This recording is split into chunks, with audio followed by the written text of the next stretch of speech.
చాలా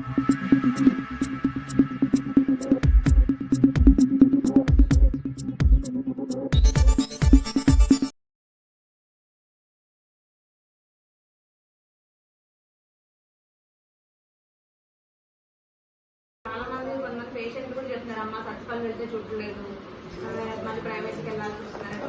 మాక్సిమం ఇక్కడే మా దగ్గర ట్రీట్మెంట్ తీసుకున్నాం.